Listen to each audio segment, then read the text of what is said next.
why did you decide to do this, motorcycle missions? Tell me that. You want, okay, well.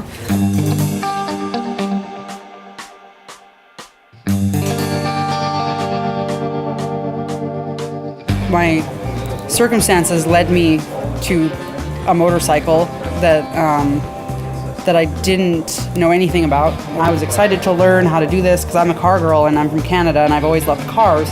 Next thing I know, I'm working on bikes. I'm by no means an expert. Everybody around me in the motorcycle industry is a mentor.